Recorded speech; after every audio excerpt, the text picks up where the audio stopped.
Howdy, y'alls. It's me, Dr. E, again. This time here to give a quick overview of Module 5. And what is it? Module 5, what are we calling it? Subsistence and Bioarchaeology. All right. Now, these are some of my most favorite topics. Uh, um, you know, as I've explained in other videos and in my posts and stuff, my particular thing is understanding people's relationship to their environment from prehistory to today. All right, and a big part of that is subsistence. Subsistence is how people survive, how they make a living, is a good way to think about it. In fact, kind of hidden behind all that is what we call economic anthropology, which is literally looking at all the different ways that people survive, all right, how they do it their way. Okay, and you can imagine there's a broad variety, right, a very wide spectrum, and we can see that in the archaeological record as well. But before I go off on subsistence and that, I want to give a brief little overview of our chapter 16, interactions. This is really cool stuff because it's giving you some insight into how we as archaeologists are able to discern insights into the daily lives of past peoples. This is detective work, right? And it's fun. It can be maddening at the same time because we only have limited data to use. But we also develop new technologies, and that's an ever expanding arena. So yeah. As our text highlights, human remains. Probably one of the most insightful things that archaeologists can use to better understand past ways, past lifestyles, the hardship of daily life. It's all written in the bones, literally. That's a nod towards our extra resource for our discussion this week, Talking Bones. Great website, definitely check it out. So yeah, back to chapter 16. Utsi, Otzi, Utsi, however you want to pronounce it, with umlaut or without. Really incredible. 5,000-year-old human remains, nearly perfectly preserved. And yeah, I don't want to recount the entire story, but it's a great one to start with because it reveals how we start with initial interpretations and then how those interpretations change, right? With new hypotheses and new technology, right? We're able to discern and infer more. Yeah, really crazy cool stuff. Indirectly, my brother, who's also an archaeologist, he used to specialize in classic Roman archaeology, and he happened to be able to actually see Utsi when he was working in Italy back in the late 90s or so. Anyway, before I go any further, I want to take a minute and talk about ethics, okay? Particularly when we are dealing with human remains, right? Ethics in archaeology, anthropology broadly, are of paramount concern. We are dealing with a past human, right? What was once a living, breathing, thinking being. And we can never lose sight of that, right? And that can be difficult. I gotta say, I've done some skeleton work. I used to had a little minor specialization in graves work, as we call it, back in North Carolina. Civil War graves, colonial graves, stuff like that. But yeah, you can never lose sight that you're dealing with people. They just are no longer able to speak for themselves, and since they're people, we have to consider that. We well, let me put it a different way. Who are we as archaeologists to go messing with human remains, right? Just because we're scientists and have certain skill sets, does that mean that, like, oh, hey, that's just, what we do? Or, I hope I'm kind of making get my point across. Like there are potential conflicts, right? I mean, think about genocidal events or atrocities, the Holocaust, things like that. Archaeologists, forensic scientists in general, are used to understand what happened to those people. Now, what if the surviving members have some pretty strong feelings about that? Okay, like religious values, cultural values that are in direct contrast or in conflict with the goals of the scientists that are trying to better understand. All right, where do you draw the line? All right, that's kind of an important thing, and just looking at the patterns, right? Like the older it is, somehow the easier it is to ignore those things. Like, we don't talk about the descendants of pharaohs, okay, right? We got no one to ask, their permission. But does that make it any different, right, from a more modern or more recent burial? I don't know. That's a pretty ethical, philosophical question. So yeah, I just wanted to take a minute and highlight that, plant that seed in your brains, because I think it's pretty important, in terms of being an archaeologist, anthropologist, working with people in general, right? Just because they're dead and can't talk anymore doesn't mean that we get free range. Yeah. Anyway, enough about that. I'll move on. Yeah, so the chapter really focuses on bioarchaeology, highlights, some of the important things that we look at. All right, things like, the bones. The bones themselves can tell us so much. Age, gender, well, sex, gender separate. I'll get to that here in a minute. And we can discern differences within populations and between populations, right? By I don't know, looking at things like the wear and tear on the bones, if you would, the wear patterns, deformities, injuries, diseases. All of that can be read in the bones, right? I mean, you can see somebody that has bone cancer. It's pretty clear. Osteoporosis, malnutrition. You get things like Harris lines at the end of the long bones and stuff that suggest that there were a lack of key minerals and nutrients, which suggests they didn't have the adequate nutrition. Or there might have been periods of drought where, at different points in a person's life, we can see how the lack of nutrition impacted their physical, biological development. And that is just awesome. It's really incredible. And, unfortunately, this one chapter can't do it all, right? This is just to give you a taste. But yeah, paleopathology, you can look at, like Utsi, the arrow wound that he had, lots of the graves work that I've done, particularly Civil War stuff, all sorts. You may find just severed limbs, right?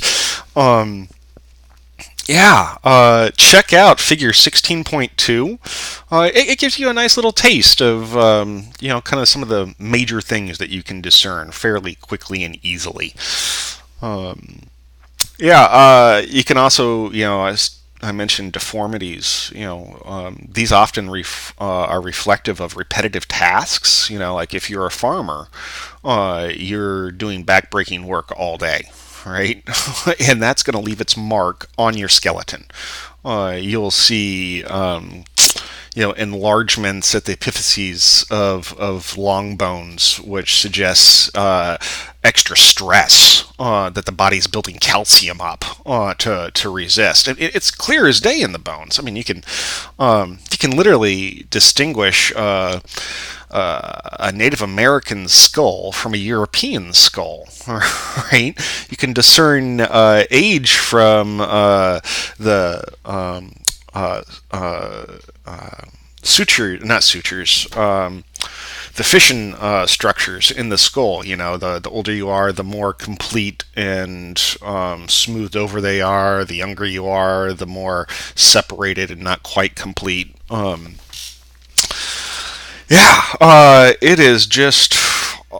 It's a treasure trove. I really can't do it much justice in a little video here. I'm actually I'm jonesing here to have some bones to show you, but yeah, you can't keep human remains. That's a no. But some of the other things. There are all sorts of isotopes that we can analyze their rate of absorption and decay. Everything from strontium to I don't know, uranium traces, right? Like your diet, what you eat, they're little things because it comes from your environment, and you can literally source where those things come from, right? Looking at trace minerals, trace elements, things like that. If you want to get into this, do your biology and chemistry. Okay, those are some of the core requirements if you want to pursue bioarchaeology. All right, you got to be really strong in your biological and or biochemistry concepts. Now. Also, another thing, genetics, all right, particularly mitochondrial DNA. This is only passed on through females, all right? And our text outlines, well, it doesn't actually identify it, but it's called the Eve hypothesis. Can't remember the researcher. That's not so important. But that they can trace markers in mitochondrial DNA to a single individual in tropical Africa, most likely Central Africa, 200,000 years ago. And it tends to support, all right? It's not absolute proof, okay? We're talking about a hypothesis here, that humans, modern Homo sapiens sapiens, originated in Africa and migrated out. Now, there's all sorts of interpretations about how many migrations there were, when they happened, what direction they went, yada yada, right? But the core is fairly well supported, all right? Known as the Eve hypothesis. Looking at my notes here. I got some stars about some key things that I wanted to touch on. Social organization. All right, this is kind of more looking at the practices of particular groups. All right, and we can discern things about how they organize themselves. That's what social organization is all about. How the group organizes itself. Are they, in terms of pre-state type societies? We have bands, we have tribes, we have chiefdoms, and then finally we have state-type societies. Now, bands tend to be very egalitarian. You might have particular individuals with certain skill sets that are, respected and valued, but there's no central authority. Okay, there's no single individual saying, you go do this, you do that, yada yada.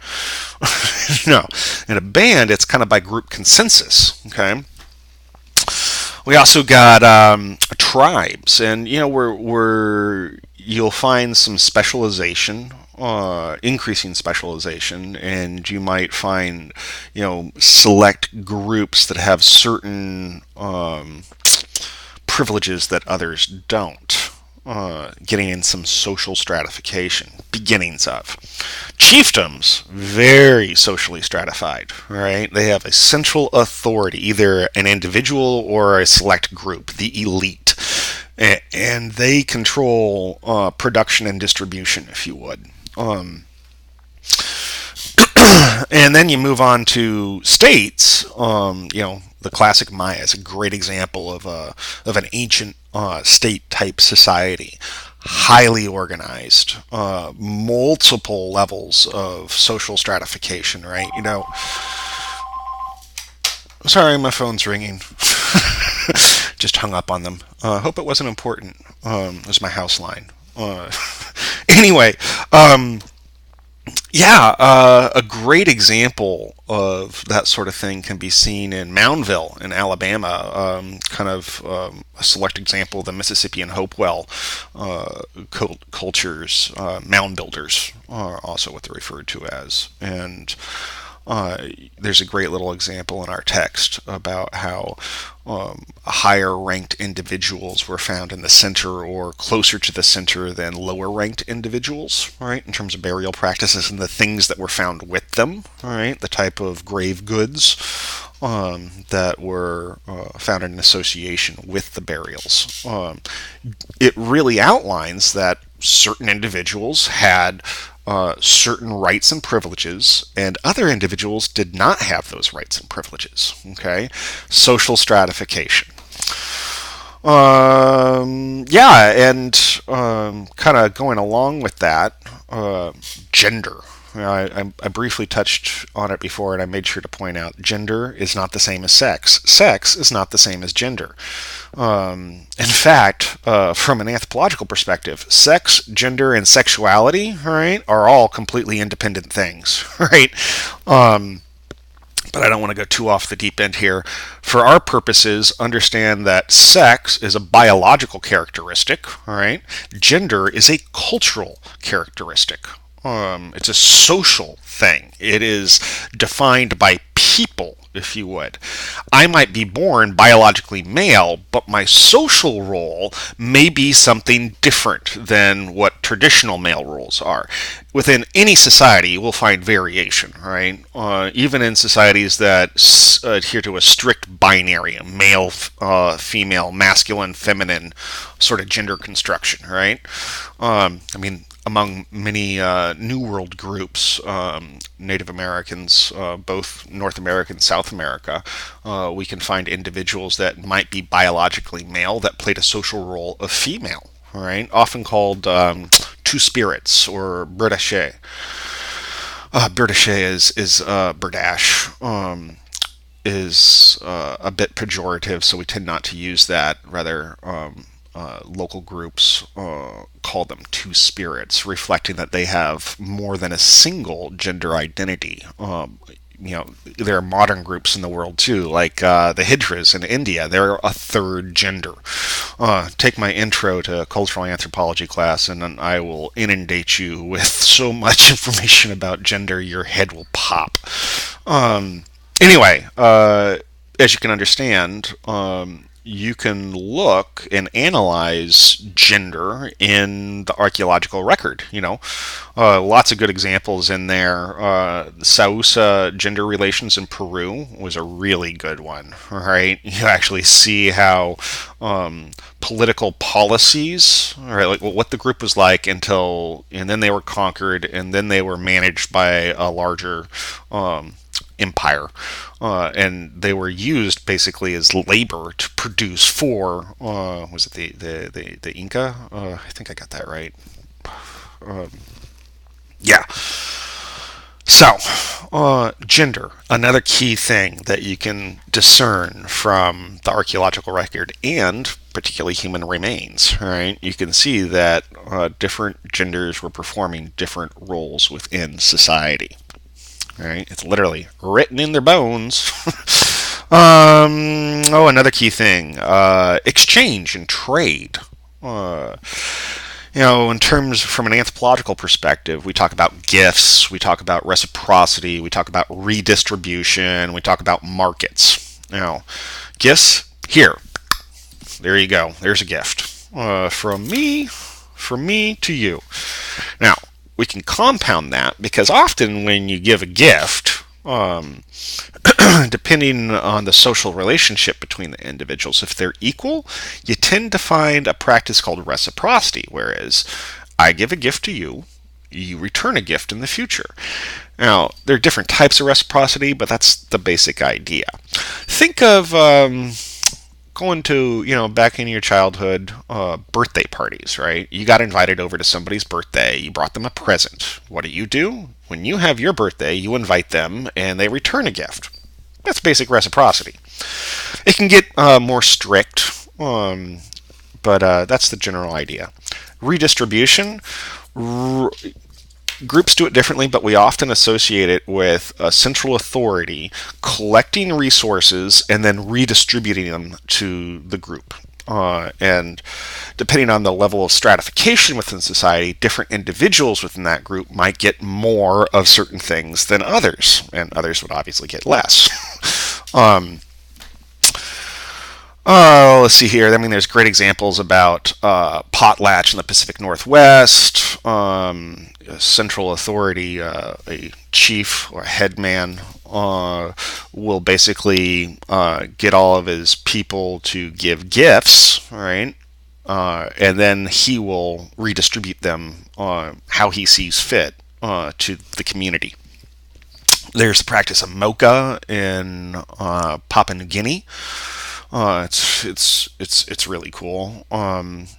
Pretty much the same thing. You go around all your friends. You have to be a headman, but you go around all your friends and neighbors and say like, "Hey, yeah, I want to throw a really big mocha, a giant festival on giveaway," and everyone you kind of like harangue people to make them contribute. Right? That's kind of your job as the headman, right?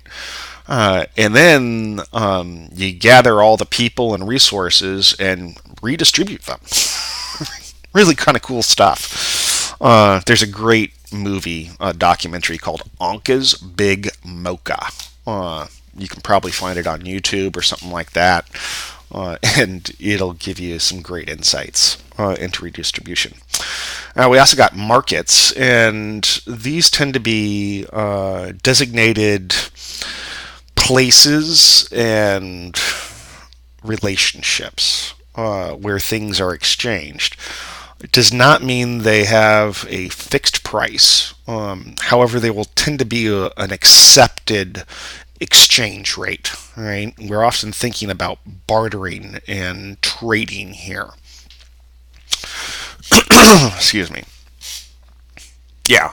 Let's see how. Yeah, the Uluburun ship from the Eastern Mediterranean. Great insights into tradable goods and markets, right? Because why would you be carrying all that copper and all that tin?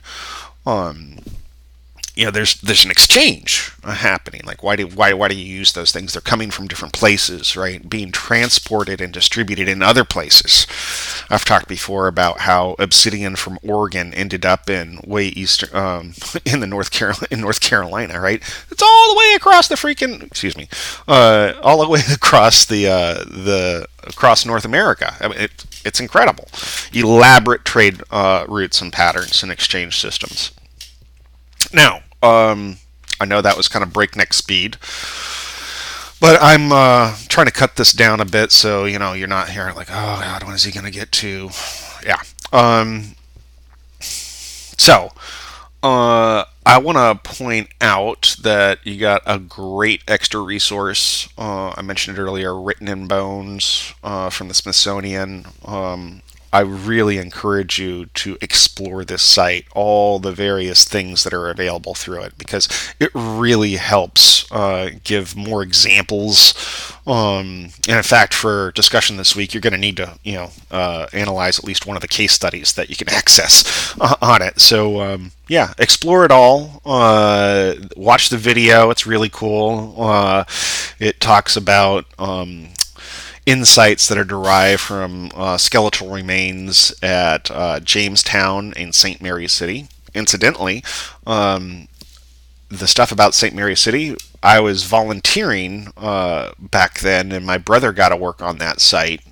He's 6 years older than I am, and I got to be there. I was doing menial work, nothing fancy, right? They weren't giving me the important stuff, but I was in the background. I mean, you can't see me in the video or anything, but I was watching them tap those lead coffins. It was amazing, very influential in my archaeological experience. So that's where I'll leave this. Of course, if you have any questions, any concerns, anything at all, right? That has to do with this class, archaeology, anthropology, don't hesitate.